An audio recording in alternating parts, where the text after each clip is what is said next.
Angels and in Seattle. Boston, however, has to play a lot of games with the Yankees and a lot of games with Tampa Bay.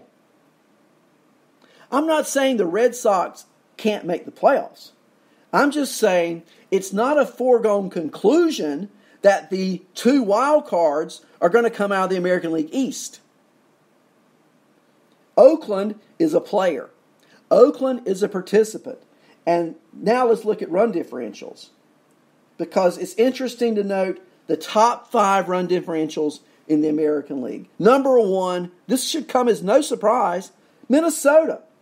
Their run differential right now is a plus 111.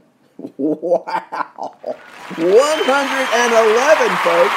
That's the run differential for the Twins, which exceeds the Astros by 22.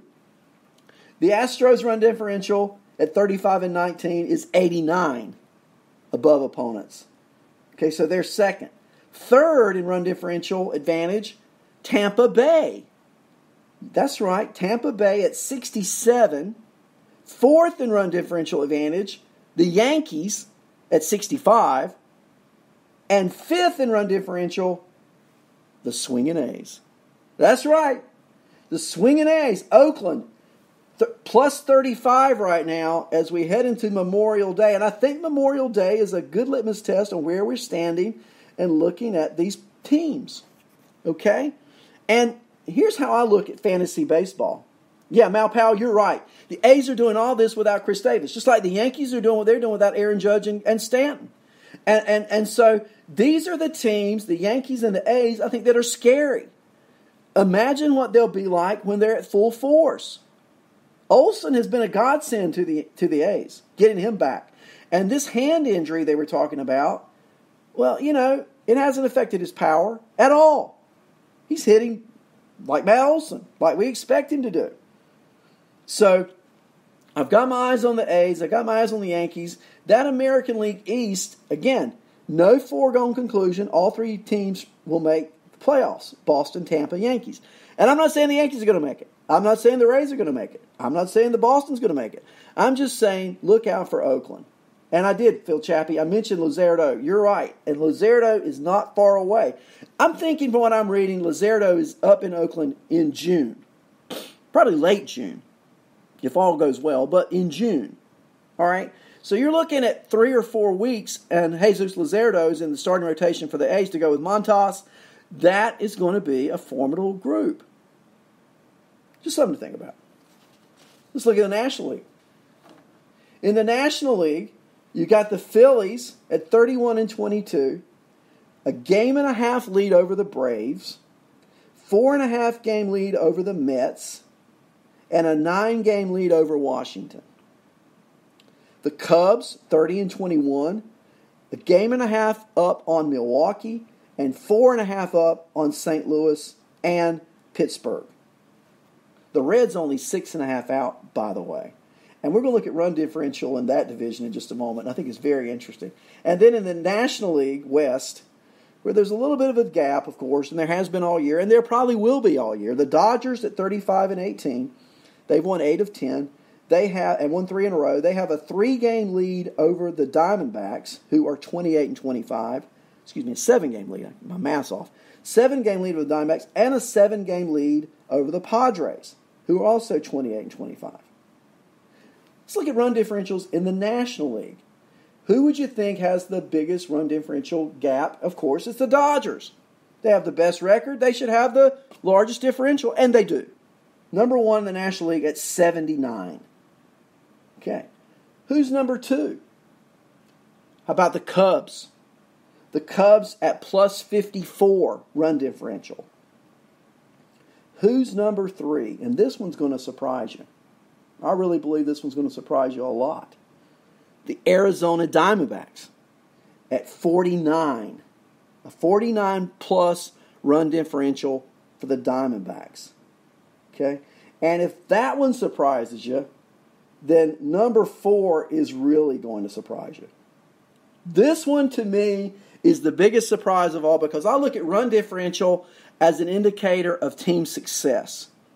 And the number 4 leader in run differential in the National League, the Cincinnati Reds, at plus 32. That's right. And that division is interesting because Milwaukee is only plus 14, which means they're close to a 500 team. St. Louis is only plus 21. If you think about it, the Cardinals were red hot beginning of the year. They have drastically cooled off. So the run differential there, that number has gone down. The Pirates, even though they're 25 and 25, their run differential is a negative 59. And the Reds are plus 32. So I look at this. The Reds are only 2.5 games behind the Cardinals. The Reds can make a move in that division. I know it's June, but the Reds' pitching has been adequate. The hitting is heating up. Scooter Gennett's coming back, guys. I read this morning from Cincinnati that he's coming back, beginning rehab in probably 2 weeks. When they get Gennett back to fill in at second base, where they have been majorly lacking this year, that bat in that lineup is going to hit. The other hitters are coming around. The pitching is solid. The bullpen is okay. Cincinnati's a player this year. This year, in that division. And look what they've done to the Cubs. They've had two weekend series against the Cubs, and they've won both of those. Those are games that count.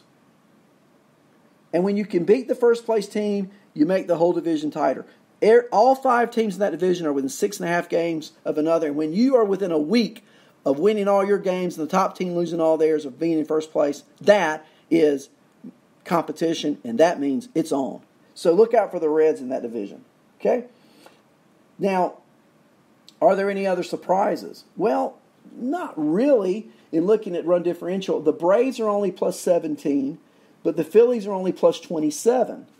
They're the only positive teams in that division with the run differential. The Mets are minus 12. The Nats are minus 30, which is indicative of their records. In fact, I'd say the Mets are fortunate to be at 500. So use that for what it's worth. Malpal, you're right. Reds pitching, what a turnaround. No doubt about it. And that's why the run differential in Cincinnati is plus 32. Let's look at some games for today, shall we? There's a lot of afternoon games, guys. So if you have lineups to set, you better have them set by 1:05, and it's almost 11. Padres are at Yankee Stadium in the Bronx. Matt Strahm pitching for the Padres. The Yankees are saying to be determined. I think it's going to be Ceci for the Yankees, and it's going to be a bullpen game for the Yankees today. So Strahm's pitched well lately, and I want to see how Naylor hits today against Ceci and that Yankee bullpen by committee, a rotation that's going to go through there pitching today at Yankee Stadium. 1:05 start. Also at 1:05, the Tigers and the Orioles at Camden Yards. Norris, left-hander, 2-2 and a 4.30 ERA against Yanoa for Baltimore, 0-1 and a 5.60 ERA. Look for the ball to be flying today around Camden Yards in Baltimore. The Pirates play a doubleheader in Cincinnati today.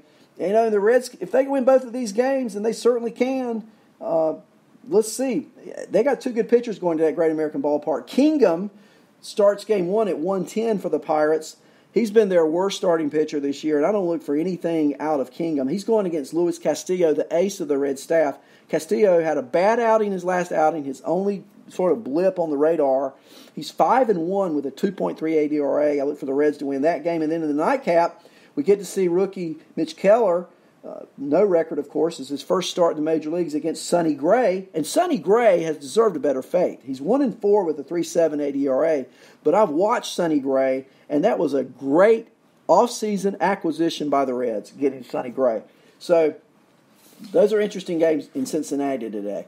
At 1:05, the Marlins at the Nationals at Nationals Park in Washington. Urena, 2-6 with a 4.30 ERA against Washington Nationals ace Max Scherzer. Now, if any pitcher has deserved a better fate, I talked about Sonny Gray deserving one. How about Max Scherzer? Look at this record, 2-5. 2-5 for Scherzer. Come on. 3.41 ERA. Sure, he maybe hasn't pitched like Matt Scherzer we expect, but he's pitched pretty well lately. And he's got the Marlins day at home. Double-digit strikeouts for sure today in Washington for Scherzer. The Blue Jays are at the Rays at Tropicana Field in St. Petersburg. Sanchez for Tampa Bay. For Toronto, 3-4 record, 3.79 ERA for Aaron Sanchez. He's going up against Chirinos, 5-1, 3.2 ERA for Tampa Bay. The Royals are at Guaranteed Rate Field in Chicago. Homer Bailey, 4-5 with a 6.13 ERA against Ivan Nova, 3-4 with a 6.96 ERA. Look for some runs to be scored today at Guaranteed Rate Field in Chicago. The Cubs are at the Astros. This ought to be a good one, huh? Yeah. Cole Hamels, 4-0 against Cole for Houston, 4-5. That game starts at 2:10 this afternoon. Great pitching there. Garrett Cole and Cole Hamels. The Diamondbacks are in Denver at Coors Field to take on the Rockies. Zach Greinke, 6-2 against John Gray, 4-4. That's at 3:10. At 4:05, the Indians are at Fenway Park to take on the Red Sox. Rodriguez for Cleveland, 1-4 against Rick Porcello, 3-4 for the Red Sox. The Angels are at the Oakland Coliseum. Ready to see those swinging A's. Trevor Cahill going for the Los Angeles Angels of Anaheim, and Chris Bassett, 2-1, 2.48 ERA going for Oakland. Look for Oakland to knock up Cahill in that game too. The Brewers are at the Twins at Target Field in Minneapolis. Gonzalez for Milwaukee. He's really had a good few games for Milwaukee since getting called up. Gio there, 2-1 with a 2.39 ERA against Michael Pineda, 4-3 with a 5.43 ERA. He has pitched better at Target Field than on the road. And then finally, tonight at 9:10, the Rangers are at T-Mobile Park in Seattle. Lance Lynn, as we talked about earlier, with his beard against Malone, 0-1, 3.60 ERA. The Mariners, boy, they have really fallen off the map, haven't they? 23-32 after such a great start. So those are your games for today. Finally, I got just a couple of minutes. I got more material than I got time, so we may have to save some of this for Wednesday. But I did notice Lenny mentioned Harold Ramirez during his show. And Harold Ramirez, under the radar, 521 on May 21st, 2 for 5 against Detroit with a homer. May 22nd, 2 for 4 against Detroit. May 23rd, 1 for 4 against Detroit. May 24th, 2 for 4 against the Nationals. May 25th, 2 for 3 against the Nationals. May 26th, 3 for 4 against the Nationals. Wow! He's hitting 353 on the year with a homer and 2 RBIs. And, recently Miami won 6 in a row. Harold Ramirez, a big reason for that. I'm telling you, he was called up May 11. He has been hitting the ball. He had hit 355 at New Orleans. He'll get plenty of opportunities. He's going to start every day in Miami, and that's what we talk about here is opportunity, opportunity, opportunity. So what I want you to do is take a look and see if Harold Ramirez is available in your league. He's my pick to click this week for the Miami Marlins. He's unheralded. He's unknown. But between Lenny talking about him and me talking about him, now you know about him. And what a great pickup that would be, and hopefully he'll perform well for you. So that's the material for today. I got more stuff, but I'll have to get to it on Wednesday. I've enjoyed this, guys. Thank you for being with me. Chappie, Malpal, all you guys in the chat room. It's just been a great time. I hope you've enjoyed it. I hope you've gotten some information. Always ask questions. Always give me some feedback. We can get better. We can always get better whatever we do, right? So go out, watch you some baseball today. Remember our veterans and our service members. Thank them if you see them out on the street. Give them a call if you have family, friends. Let them know how much you appreciate what they've done for us. Because, again, without our service members, we aren't here doing what we do here. I want to thank you for listening. Be back with us Tuesday night at 6 and Wednesday morning at 10 for Arnie's Fantasy World of Sports. Thank you, everybody.